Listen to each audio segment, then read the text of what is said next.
off of what I see here, when that something became off at some point in the process. It's just hard to execute on these. I tell people it's like this type of issue, like doing teeth in your mouth, again, all for whatever, FP1s, FP3s, great solution, but if they're not done right, we don't want that type of outcome. This is exactly why I started this YouTube channel. So patients could do their own research, so implant disasters like this could never happen to you. I recently had a patient come to us for an implant consultation because she recently had a full mouth dental implant procedure and she was not happy with the results. If you're considering getting full mouth dental implants, I know it's really exciting because patients see before and afters and they're really excited about the results, but I really think that a video like this is very important to watch and understand all the things that can go wrong. Unfortunately, complex dental implant procedures can result in situations like this more often than not. So I think it's very important that patients educate themselves as much as possible about this very topic. And make sure you stay tuned till the very end of the video because we discuss how the situation probably happened in the first place and what her options are at this point. So let's get started. Hi, how are you doing? Dr. Choi, very nice meeting you. Hey, how are you doing? Good. How's it been? Very nice meeting you. Nice to meet you. What was your name? Jerry. Jerry? Very nice meeting you guys. Okay, where do you guys live? We live in Joaquin.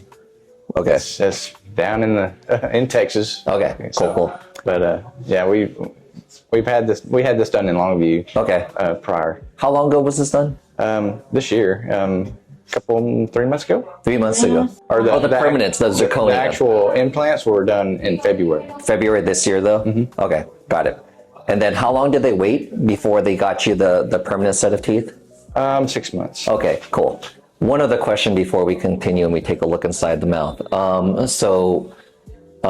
During the healing period, was she wearing anything? Did they give her a denture? Did they give her a temporary set? Like, temporary. They gave her temporaries? Were they screwed in? Yes. Okay, got it.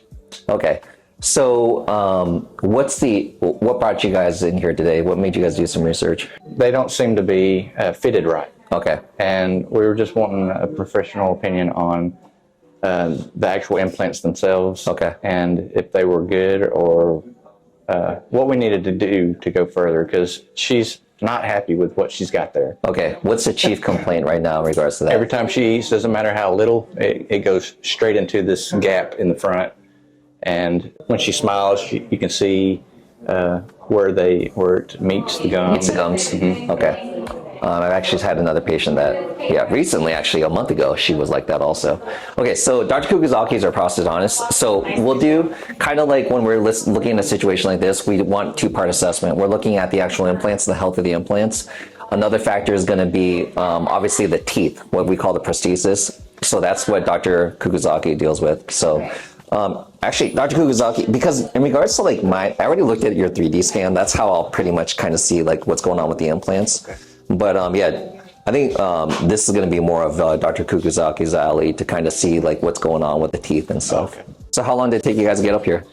We actually came yesterday. Oh, okay. 3.5 hours. Oh, okay. Oh, yeah. Okay.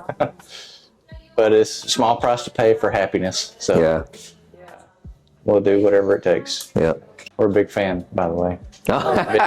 Video.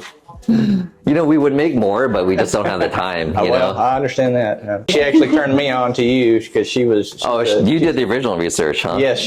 She's the dedicated fan. She kept showing me your videos and what the examples that you have, and she's like, "See, it's supposed to look like this. It doesn't look like this." And if they're dirty at all, it's not because of her, because she is religiously dedicated to the water pick. Yes, using the water. Oh my gosh, yes. No, honestly, it's super clean for like the design that it has. So like you're doing a great job on like at least trying to get it in clean. That's a that's. I'll take a look at it from this angle. And you can see the abutment. Well, it seems to be a soft tissue issue going there too. On the CBCT, seems like the implants are definitely more facial. It's more, and the abutments are high. Either the abutments are high or they couldn't get shorter ones. And because they had to, for the canine, they had to use the angled, as we can see. Yeah. Apparently, the base is like far away from the gums. It's like too high. But they also didn't cover the gum part here. close to her actual gums. That's what she has always got. Did they take an impression or like a scan after you healed? After the temporaries were removed from your mouth? So typically what happens like around like, so we waited about 5 months because the bone and gum shrink so much. So what happens is we typically get another mold at that time. So we scan the mouth again so that when we make the teeth is like the actual surface contacting the gums is going to be like a tight seal. Like after the 6 month period? Yeah, exactly. After that healing period. I think they did do a rescan. Did do that? Okay. So your main problem with that is that you have like food trap and everything from the front part, right? From there to there. Yeah. Yes. From these two to all, yeah. Yes, and we kept asking, is that normal? And he said, yeah, that's the way it's supposed to be. It's normal for all the patients that have that problem too. So we're like, okay. And so we're like, that can't be right. I know these people don't go around with water picks and cleaning their teeth every snack that they have. So yeah. Why put this bowl? well, why didn't he just put 4 implants and why did he put 8? Oh, you did a different type of design of prosthesis. So when we're placing implants for a full mouth reconstruction, like how you did, there are 3 different types. Either we're gonna have just teeth, no fake gums, but you have a little bit of fake gums. That's the second design, and the third design is just having a little bit more of fake gums. So we have the 3, as we said. The first one is just the teeth. Second one is teeth and a little bit of gums. The third level is like having teeth and a little bit more gums. So the difference between these 3, except for the aesthetics, is where they are placing the implants, at what level of the bone. Like if they're placing it far up, that's why you have more gums, fake gums at the final design. Or they're placing the implants very, very close to where the teeth were before. So that's why they don't have a lot of room. So that's why they only give you fake teeth, not fake gums. So in your case, they try to do that. I feel like they're aiming for that, for the design of having just teeth. So FP1. FP1, that's how we call that. You're right. So when I'm actually looking at this photo here, so you see right here, like look at this photo right here. They had basically that kind of setup. So it seems like that was the issue. So if I can corroborate with you, so like these photos that you see right here, where you were seeing more of the abutment earlier on, is this like what she basically, like when they first started, like this one too, right? Yes. So were these some of the earlier designs that she had? Okay. Yes. So this whole conversation, and it's kind of funny because online, I've actually had some people attacking me. They're like, 3-on-6 or all versus all on 4, and that's kind of like the layman's terms. Like it's literally FP1 versus FP3. And it looks like, what Dr. Kugazaki was talking about, it looks like they were trying to drive towards an FP1 type of solution on you based off of the angulation of the implants, where they placed them, etc. And then also, when you're showing me this first photo right here, that's also seems to corroborate that, right? So the problem that I have with FP1 is that, and I'm not saying I'm some great implant placer or anything like that, but despite my experience, I've placed implants since 2009, and we do a lot of implants. Everybody's, when they come in, the state of their mouth, it's in a different condition, right? So the amount of bone loss, whether they have periodontal disease, whether they have crowns or root canals. I had a patient, we did an all-on-4 on this morning, and it's kind of funny because I'm doing both the husband and wife. Today we did the husband, tomorrow we're doing the wife. But the husband, his teeth, like he had really dense bone, and he had some root canal teeth. And so getting those teeth out was very difficult. And long story short, it did some basically damage to the bone. We had to drill some of the bone out, right? But whenever we're talking about dental implants, we're talking about aesthetics, we're talking about long-term longevity, we are always talking about bone, okay? Bone supports the gums. I tell people, just imagine an old school tent. If I cut the pole in half, the fabric's coming with it. Right. And that is how your gums are supported. Your bone is supporting the gums. Now, depending on the state of the condition of the teeth, if the teeth are difficult to extract, or the bone has been compromised due to gum disease, bone loss, multitude of factors, or what we call interproximal bone loss, that leads to it just being very challenging trying to get the implants in the exact positions that they need to be for what they were originally trying to do with an FP1. Mm-hmm. When things don't go according to plan, and this is where the challenge lies, if I tell a patient I want to do FP1 on them because that's what their expectation is, even despite, all our years of experience and like doing surgeries day in and day out of this type, it's impossible to be able to promise what's going to happen during surgery, right? So it's like, okay, we will go in with the best of intentions, but how the actual procedure goes and the extractions during the process, we have no idea. So, for example, when I was doing that patient's upper today, all on 4, everything was going great, but one tooth, like a lot of the bone came out with the canine. The other canine was fine though, right? And accordingly, they get all on 4, it gives you a little bit more flexibility. Actually, it gives you a lot more flexibility to compensate and actually change your implant positioning and everything. In FP1 type of solution, you don't really get that flexibility. And when you don't get that flexibility, and if that implant's not going at a really good angle, then that compromises the abutment, the actual attachment on top of the implant, right? The part that you're seeing right inside the mouth, right? Oh, yeah. Yes. So that will then compromise how that multi-unit abutment can come in, right? And then that really makes her job difficult, right? I remember when I was in dental school, one of my, classmates says, any monkey can place an implant. Well, yeah, you're right, but we can make her job very miserable after the fact, right? And so based off of what I see, it looks like because they were having issues due to the multi-unit abutments, due to the implant placement. So again, everything stacks on each other, right? It's like a foundation for a home. If the foundation doesn't go right, then I'm compromising the general contractor and the framing and then all these other things, right? And so similarly, because the implants had some issues going in, and there's other things that I see on the CBCT, the 3D scan, that I don't like already in regards to the bone, right? It seems like we oversize the implants for her thickness of bone, which there can be longer term consequences as a result of that. You'll see bone loss and tissue loss. And I actually have a photo here that I literally saw off the internet the other day. So this is gonna scare me. This is actually an FP1 type of solution also, right? Okay. Yeah. So when you see something like that, that's not something that happened on day one, but unfortunately, when nature takes its course and your body just kind of like heals and settles in naturally, if you give it more time, that can happen, right?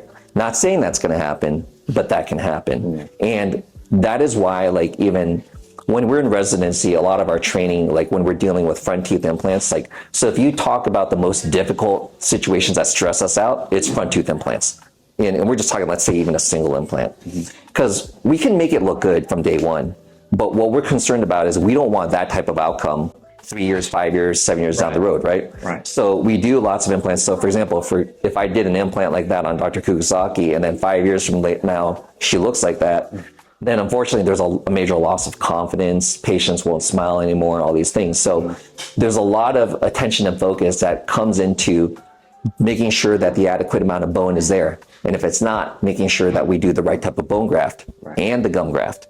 And then making sure that we place the implant in the exact position it needs to be with the proper angulation. And then also making sure that the proper sizing of the implant.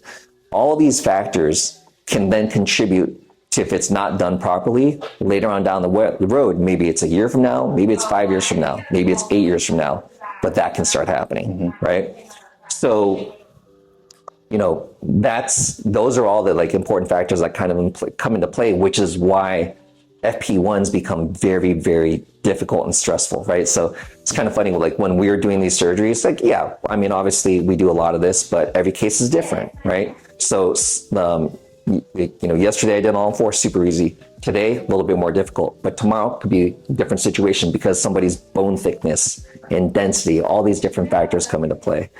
And that's why, like, and then, you know, also even during the extraction process, how easily do they come out? Because again, you know, patients get confused sometimes because they're like, well, you know, you say you did extraction, you lost some bone, like just bone graft it. It's not that simple, right? And if it was, then we wouldn't be having this conversation. Right. But even though, again, we do very complicated types of bone grafts, whether guided bone regeneration for more complex bone grafts, or it becomes very difficult to try to give a very good aesthetic result. So basically what we see right now with your wife is that they now converted to an FP3 type of prosthesis, even though the Gums as well. yeah, because they added the gums. Even though the initial goal was to just have teeth. Yeah, because what we see right there with that photo, what we started off with originally and what they were trying to game plan from the beginning versus what we see right now, that's night and day. Yeah. Right? Yeah. So what that's telling me, would you agree with that? That they were trying to go with like They were trying to go for just teeth. Just the teeth. However, over time, they saw that during the healing time, everything got shrunk. yeah, Gums down, Things everything showing. down. Yep. down. Like in order to fix that, they had to kind of cover it somehow. Right. So they tried to cover it with gums, even though these gums were kind of like flared out, so you have a lot of gaps and Yeah. crevices that Right. can get trapped and everything. Right. But that wasn't the first goal of that. The goal Yeah. was to have just deep, thick gums Yeah. around them, so that it shows that it's like her natural ones. Mhm. Yeah. I think another reason why they switched gears there to go to the higher gums was because of her too, because she was not happy with the way it looked, and when she smiled, she's very That's another thing. like every woman is, very conscious about the way they look. So whenever she smiles, she could see that, and she's like, I don't want to see that. And I'm like, well, it doesn't look bad. She said, it looks bad to me. So when let me guess. So when she laughed, you could see the transition line, right? When she smiles real big, you can see it. Yeah. When you laugh. Yes. Right. And then now people are going to laugh like this, right? So yeah, exactly.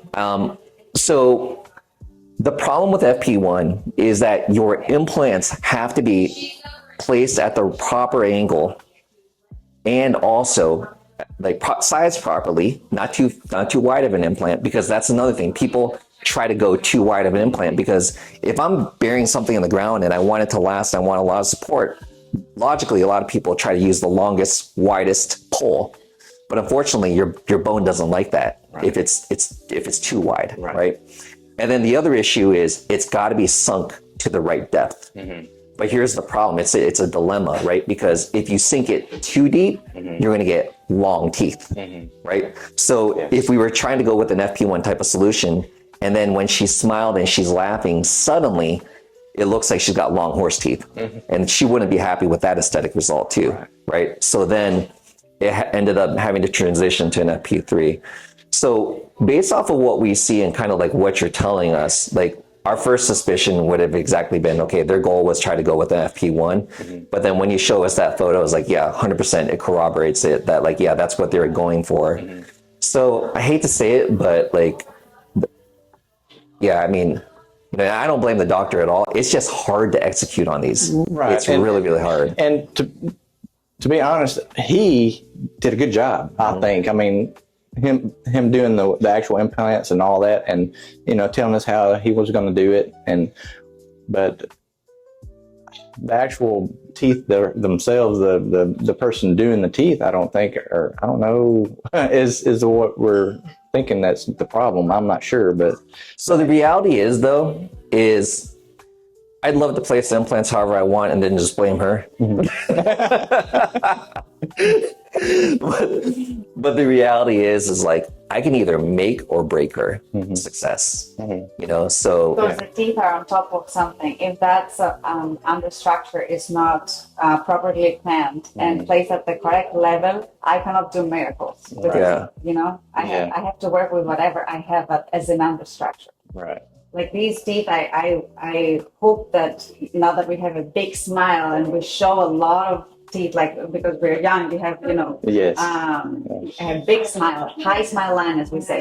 I would prefer to have these like as up as possible. However, that doesn't allow me, like your mouth doesn't allow me to do that because the implants are very placed like too far down. too down, yeah, too close to the teeth. So in this case, like it doesn't really allow me to go further up and hide that transition line between the prosthesis and her actual gums. Okay. So like if the implants were not placed there, they were placed in a different level, they were placed higher up, I would have more freedom to do more aesthetic results. You know, I'm thinking as a prosthodontist, like having a perfect understructure, like as periodontist would place implants for me, for the patient. So I think everything is a combination of things. It has to be properly planned and placed from the periodontist, the surgeon, and then also executed properly for the teeth fabrication from the prosthodontist. Okay. It's like we cannot blame just one or the other. Like it's just a combination. Like it has to be done properly from both sides.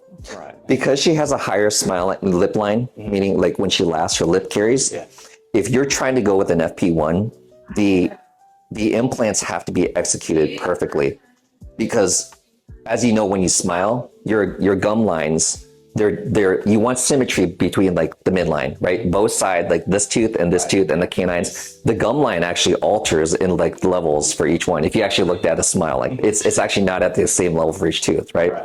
You know, there's things that we see in regards to like what's aesthetic, but a lot of times like we actually don't even know what like the rules would be, but people just get used to it and they would look at someone's smile and be like, oh, there's something off about their smile, but I can't get it, right? I don't know what it is. Sometimes it could be that your midline's off, or sometimes it's like you're canted, or sometimes like your gum lines are all at the same level. That's not right.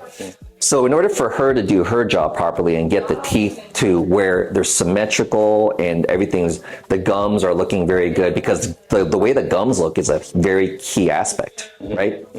Is that when I place these implants, again, they have to be at the perfect spots and again, at the perfect depths and the perfect angulations, but that's also contingent on how those teeth come out. They better come out because that surrounding shell of bone has to be intact. I can bone graft to a certain extent, but those extractions all have to go very well. And so when we see, based off of what I see here, when that something became off at some point in the process, whether the extraction or the implant placement, but then that then limited the type of teeth that they could do, right? So if they were to try to do this without the gums, as you saw the transition line. Yeah. Okay, so now that's out of the question, right? Well, what's the next solution? Well, we have to add fake gums and bring it higher, right?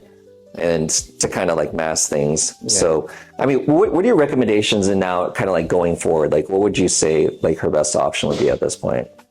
It's kind of a tough situation, right? It's very tough because now we have to transition to a completely different treatment. Instead of trying to do an FP1, we have to try to do an FP3, having limited space, because that means that because the implants are already placed, right?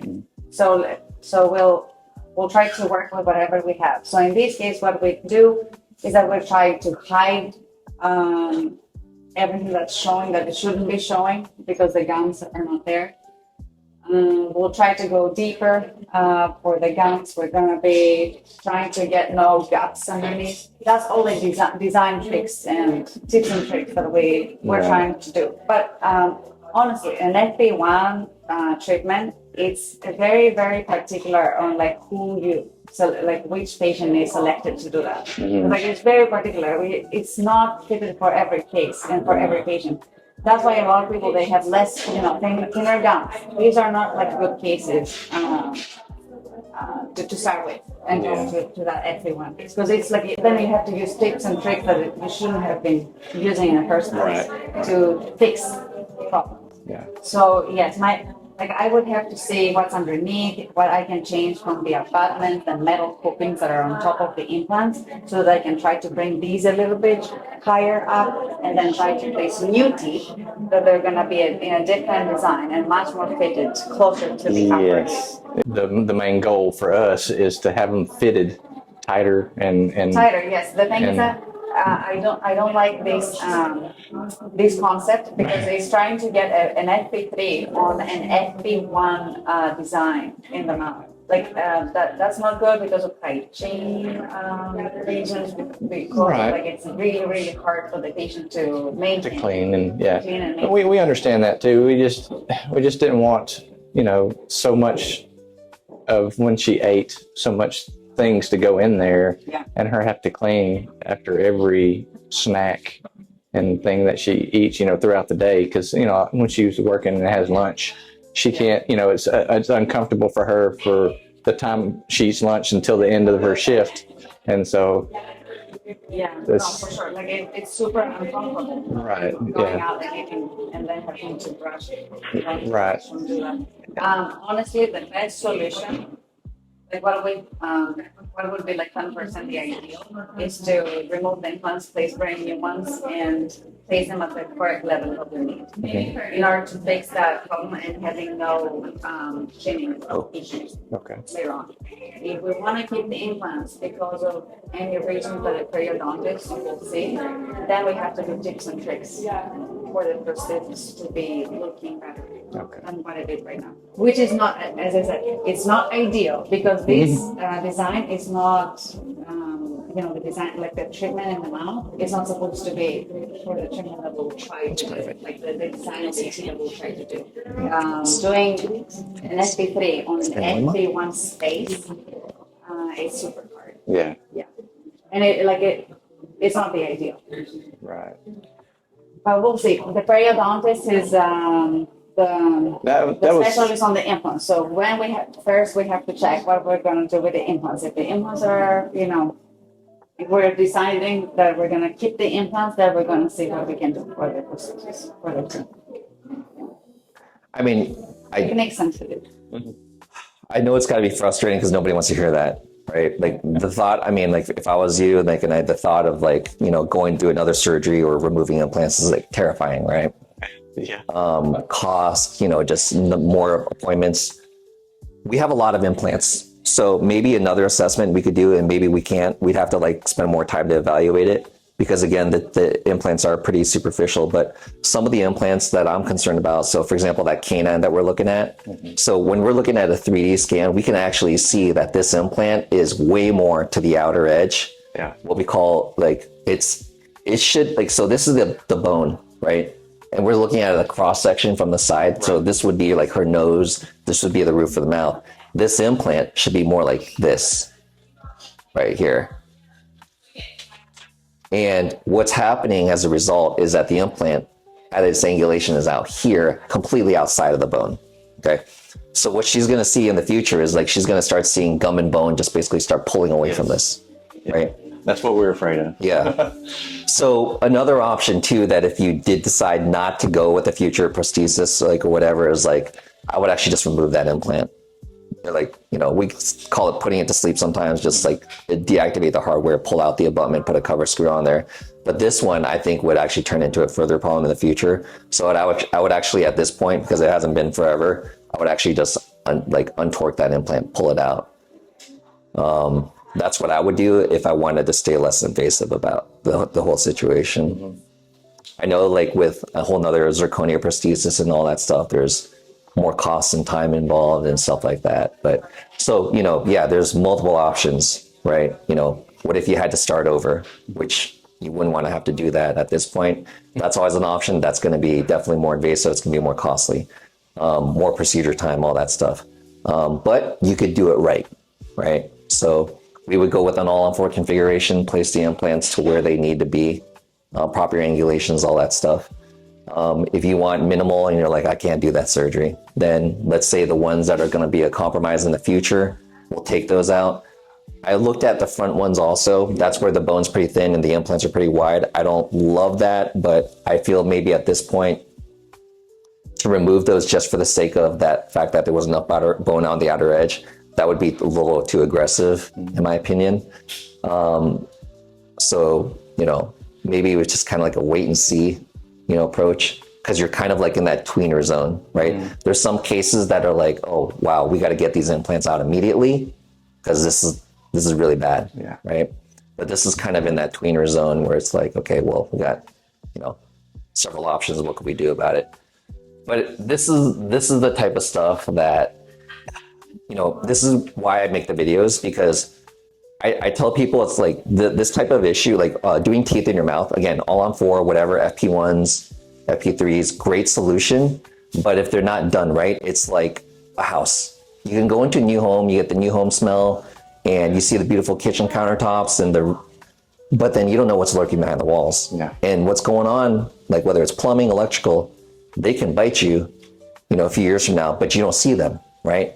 And so like this type of issue, you'll be fine and you'll happy. And like a lot of times people just look at their teeth, they love how beautiful they are and they're happy, and they start experiencing issues a year, 2 years, 3 years down the road.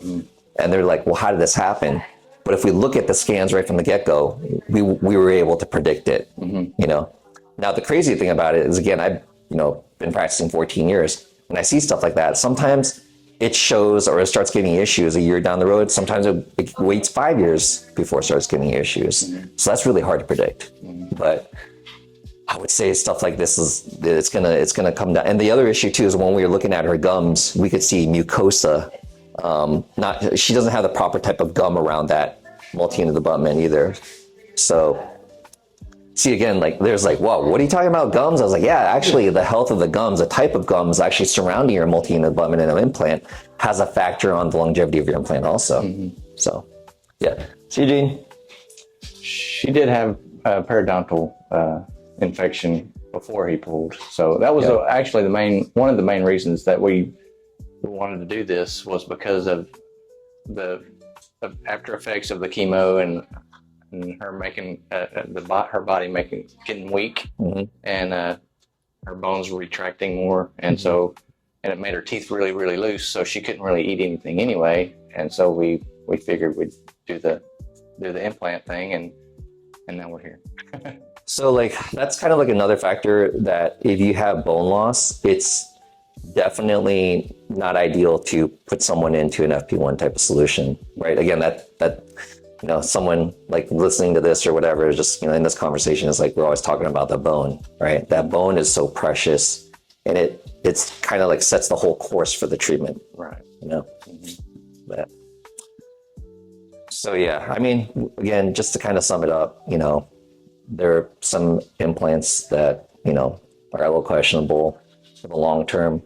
A more aggressive option is to basically start over, I don't love that option. I mean, but Do we really? yeah, exactly. I'm sure you don't. We want it to be done right, though. In the long run, we want it to be done right, because with it being done right, there's no worries. Yeah. Everybody's happy. So that's what our ultimate goal is. So Right. we just kind of do what we have to do, what we need to do. So Right. whatever. That's why we're here, for professional opinions and Right. and get your guys' knowledge on it, and see what we need to do for sure, so we can go kind of take that step and go further. Right. Okay. Well, hopefully we're able to answer all your questions. Did you have any other questions? The holes that she has, right, for the screw holes, they're supposed to be covered. They're supposed to be covered. Yeah. So yeah, he tried to do that, but I think, I'm not sure what happened there. Yeah, it looks like the same day that he did that and tried to fill the gap with something like a cap or something. It fell out the same. Yeah. The very first time she ate something, it all fell out. Yeah. Yeah. Was it a little bit like a silicone type of like putty type? He used the ultraviolet light on it. Okay. So Composite. and he put the Teflon tape. I think he put the Teflon tape in the got hole it. to keep it so it wouldn't get hardened on the screw. Right, I think right. is what it was going on. Yeah, you don't want So- that. No, you don't want that. You So, composite on that screw. so I was thinking that's what he was going for, but Yeah. it just didn't work. So. Yeah. Yeah, and that's a matter of space, by the way. If we don't have a lot of space, the channel is not long enough. Right. And if it's not long enough, there's no material that can actually cover the screw forever. Right. If we have the space, that means, go higher up and blah, blah, blah, a lot of things. Have the space to have a longer screw channel. In this case, we fill them properly. They're going to stay in place because we can have the cushion and then the lead, the Right. material with the lead Okay. that is permanently there. But in this case, because I saw the screws as well, the channels are super short because the space is very, very, Very limited. very limited. Okay. So that's why he couldn't do. There is nothing that he could do Right. with the material, so these screws can be covered. Okay. How we can do now? Good question. How can we do now? Probably help.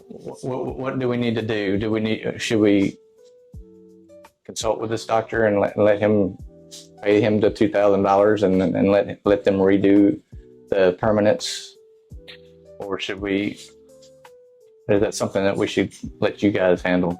My concern is that if we do that option, then there's still going to be a compromise. Right. Right. Well, I understand that if you guys did it, there would be more things to be done for sure. Yeah. Like you were saying, one of them taken out or capped off or whatever, and the other, get it to where you'd have more flexibility to do it right. But Want to get out? they're talking about taking one of them out. Yeah, that one. Yeah. When you tell me the time, if not give out, how we can do the thing? We have to say the health underneath first. Right. What's the best for the bone, for the implants long term, and then Yeah. I think that would be the big question, would be for her bone condition, I guess.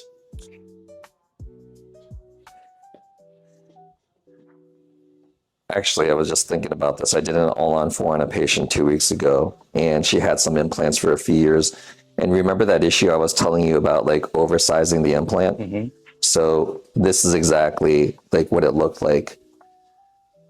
You see, like the titanium is starting to show. Yes. And also you're seeing the pink, the fake pink that they put in there to kind of mask some of these issues. But anyways, she ended up needing an all-on-4. But my concern is that, like over the long haul, those front ones are going to look like that too. That was my concern too, and that was because we're doing this for future everything, because we don't want to have that happen like you were saying, 5-10 years down the road and have to come back and get it redone again. So yeah. I see both sides, right? So like one of my main concerns is like being the guy that places the implants. Like, so the areas that she doesn't have implants, the bone's going to diminish. Mm-hmm. That's the bone that we're going to most likely use though to place the implants. Mm-hmm. So if all hell breaks loose 5 years, 10 years from now, we're talking about like quad zygos, where we're talking about bracing implants, like 4 implants in the cheekbones. And we're having to go with more exotic kind of like severe solutions that we typically don't go to right from the get-go, and we want to do everything we can to have that from happening. Right. So there is that aspect of it also. Preventative. So, yeah. I always tell patients, because like, I don't want to like tell people like that every solution is like, no, like I'm not the type of guy that says like, hey, you know what, this house isn't perfect, so let's just level it all and just start from scratch. So like, no. Like, let's see if we can, work with this. What can be salvaged?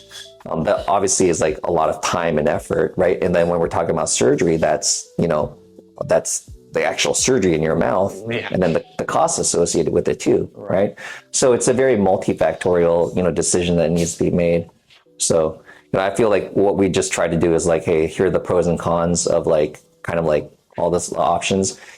I am of a similar mindset of what you're talking about though. Like I tell people, it's funny, it's like I'm an optimist, but like, man, when it comes to like this type of stuff, because like when you see what I see and you see the disastrous long-term consequences, especially, older guys, we probably don't care as much, but when you're doing this to like a 30-year-old female or a 40, any female, like short of her being 75, right? She's not happy with that type of aesthetic result, right? So, we'll do everything we can to avoid that, right? So that's kind of like our psychology all the time whenever we're doing cases like this. But yeah, so that's kind of like how my mind is always thinking, like, how do we prevent that? And so there's a lot of factors that come into play. And I'm being long-winded about this, but if that's the case, and if you want predictability, then maybe the best solution is it's going to have to be like starting over, Otherwise, even if we tried to make a new zirconia prosthesis for you, right? Like, and Dr. Kukuzaki was taking over, definitely see improvement, right? And she's amazing at what she does, but there's going to be, again, what she's talking about. There's some limitations due to the angulation and depth of the implants that are going to compromise her. So gotcha. There's that aspect. That's about basically what we were wanting to know. So, I don't know what else we could ask, but I don't know. I think that's pretty much it. Yeah. Do you have any other questions? Looks like you had I'm some. looking at my list. You pretty much answered them all, I think, with the protruding of the gum line there starting to. I could, and you can almost see it. It's already starting to recede past the gum line there on that one on the front. So that's we were worried about that, and from the get go. I've seen a lot of all on fours, and like even it. Sometimes implants come out at angles like that, though. I've really seen that, and it's just a limitation of like what's going on, especially when people are going in more compromised.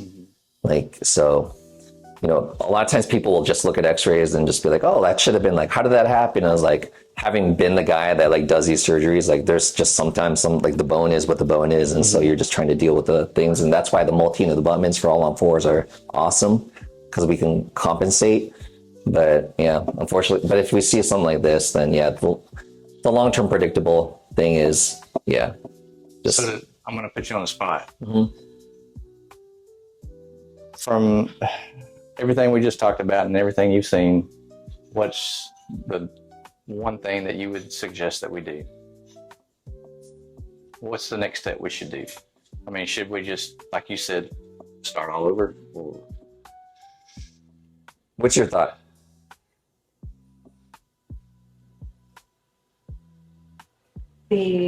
taking all emotions out, just Right. just the facts. I'm not know the parts that they're using. What exactly the height of the metal things that I told you they're going on top of the implant. I don't know. Multi-unit bonus. Yeah, so I need to have all this information to see what I can do.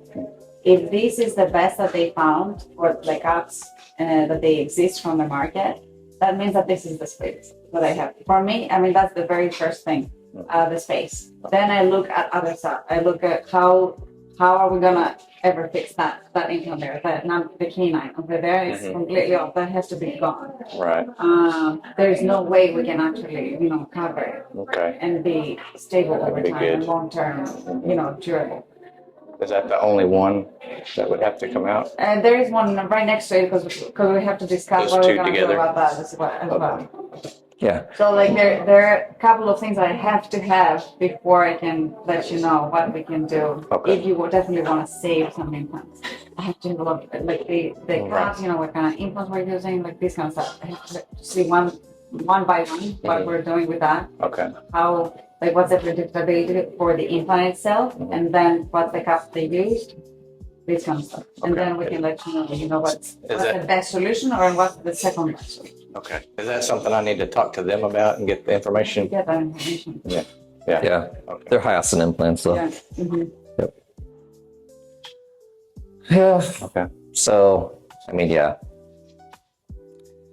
It's a tough one, man. Yeah. Like, seriously. Yeah, throw you a curveball for sure, right? Yeah, it's a tough one. I mean, if, she was my sister and my sister's out in California, but if she showed me this, I'd be like, man, I know you don't want to spend more money and start all over. Yeah. Right?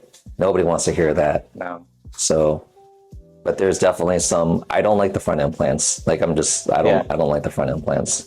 That's my biggest thing. Well, like I've talked to her many times about, there's a point, there's a fine line whenever it comes to it being done right and being happy than it being done wrong, or even done wrong again and not being happy the rest of your life with what you have. So I would rather spend the money and her be happy, because that's what I would want. If it was me and if it was my mouth, there wouldn't be a question. I would be like, okay, let's do this tomorrow. So, but it's something that she wants to talk to me about and make a final decision, I guess. But I don't want her to get she doesn't want to hurt like that. I know, right? Nobody, yeah. My gosh, that was painful for me, and then just seeing her like that. But And I always like to let, set expectations and under promise, but and I don't ever want to tell people what they think they want to hear and tell you oh, it's not going to be any problem at all. It's probably going to be just like your original surgery. yeah. Taking teeth out, taking implants out. Yeah. So, It's gotta be, yeah, that'd be rough. You can fix it. Fix it. Do this. He said the only way to make it right for sure would be to start over. Now we have, do they have time, like time is this? How time, like, Oh, how much time? how much time is this done by and done by? Yeah, going back and coming, yeah, how many appointments and how Yeah. many? It'd be a lot, I'm sure. It would be a lot. Yeah. So, yeah, so kind of like, so what are your thoughts? So basically, like if we removed a few implants, If we remove the few implants, we want to just keep some on the back. Right. If we can change some of these metal caps, that's all in it, because we have to get that information. Right. What kind of heights and stuff. Or like replace some implants just in the front part. So if Dr. Choi doesn't like the front ones, I don't like them either, to be honest, how they look, the way they're looking. So if he has to play some extras, in another level or something, or we have to just play and just make it a combination thing, then we start from that.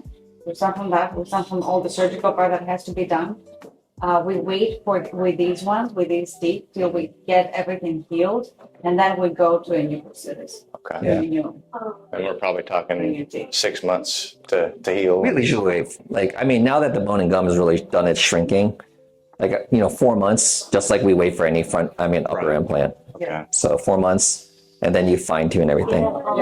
Not all of them, just the two. She said maybe two, In the front. and the ones in the front would have to come out. Yeah. And We're gonna take some pictures, like we have to pictures, close-ups, and see exactly how many in there. What Okay. the number is. They have to come to, how many times do they come? So that first time you come would be basically like we scan your mouth and we get really good diagnostics of what you got going on right now, right? So then we're going to go into our software and basically design what we would want ideally the end product to be like, right? Then you come in for surgery day. So your surgery day would be a few weeks later. We would take off your teeth, unscrew them all, right? And then now Dr. Kukuzaki and we could see everything, right? We see the multi-unit abutments, which are those metal posts sticking out of the gums. And then what she wants to know is, she's like, okay, I want to know the exact angulations of those multi-unit abutments. I want to know the exact heights, because that will then give her some flex. Like she'll know exactly what to order and be ready to try in different types of materials and hardware to say, okay, if I switch it to this, will this be like somewhat of an acceptable result, right? So there's experimentation of that. Okay, now this gets a little scary, but then we put her to sleep, and then we basically get in underneath the gums, and now I can see the bone. I can see everything, right? So right off the bat, I'll see half this implant, right? It's like I'll see the whole, like half the screw showing, and I'll just pull that out immediately because that's not going to make it, right? And then what we're going to then also is like we're going to look at the front ones, right? The front implants, if they also have very thin bone or they have like, just like a lot of that thread exposure already this early in the process, realistically speaking, if you're talking about long-term longevity, you're really gambling there. That's not good, right? So this kind of goes back to, if I was to do a single implant on the front tooth and I place it like that, and like on a female patient of mine, like I'm expecting bad things to happen, like she's going to be upset in the future, right? So how do we prevent that? Bone, and this is kind of like a major point about bone, is that bone is living tissue. When you place a big fat screw in there, just like I showed you on that x-ray, I actually have another photo I'm not going to show you now, but when we actually pulled her gums back, you could see the entire grade of the implant showing there, right? So an implant should be pretty embedded in there, really like hard to remove, but literally we just grabbed that tooth and boom, right there, it came out. Wow. Because it didn't have enough support. Yeah. Now, it never looked like that on day one, I can promise you that. Whoever placed this implant, it never looked like that. But you just give it time and it starts manifesting. The first things people see is, why are my gums shrinking back, right? Why are my gums irritated? Why are my gums shrinking back? And it's because, again, the underlying bone started dying off. So a general rule of thumb is we want to have at least 2 millimeters of thickness on the outer edge of that implant. But the problem is, whenever we're doing this type of like prosthesis, and then the surgeon goes into the mindset, says, wait a second, Well, if we got a whole bunch of teeth, that's zirconia prosthesis, it might be heavy. We're going to put all these teeth on these implants. That's what I was telling you earlier. I want the biggest, fattest, longest post going in the ground to support that load. So a lot of surgeons will go in the mindset, they're going to stick the longest, widest implant that they can in that area. But then what's going to happen is they're not being cognizant of the fact that that bone is going to start dying off. And then you're going to start gum shrinkage, and then periimplantitis, loss of implant. So it's all these things that start cascading over the years. And why I'm saying that is like, that's going to potentially happen with those front ones, right? So this is kind of like something we even talked about our other videos. It's like, we always throw out that word biotype, like thick biotype, thin biotype. It's basically talking, hey, how thick is that patient's bone? Like how thick is their gum? Because, you know, when those patients, they have way more like leeway for things to go wrong or me to place an implant at an improper angle or whatever. But when we get thin biotype patients, thin bone, like I saw up front on your wife, well, we can't mess around. Yeah, it's no wiggle room. And then we got to place it perfectly. And then even also, if I place it perfectly and she doesn't have enough bone, we got to do a lot of bone grafting on that area. We would do all that appointment. Realistically, you'd be here all day, right? Because then even after that, then we have to get the scans, design the teeth, 3D print the teeth, and those are your temporaries. You wear those 4 months, and then you'd come back, and then basically we would just fine tune the teeth and stuff. That's all that's happening. So again, it would be probably like a 5 to 6 month process before you have your final. I'd say 6 months before she has a final zirconia in her mouth again. But, you know, the brunt of everything's happening at that one appointment where she's there all day. We actually see quite a few patients just like yourself, in the sense that they have multiple implants in their mouth already. So, you know, we see the cases like this, but it's whether it's an implant or a tooth. Truth be told, we don't love removing implants. It's not fun. You know, it's like when you're trying to get them out there, it's like they're like cemented in. We'll discuss that. We can find the information if you guys want to, get that for us. Sure. Yeah, we'll try to get that for you. And if you don't mind writing down exactly what I need to ask. Yeah. Well, it's very nice meeting you all. Thank you so much for your time. We'll watch your head there. Yeah. Many patients have knocked themselves out on it. Thank you for your time off. Very nice meeting you. Nice meeting you. Thank you.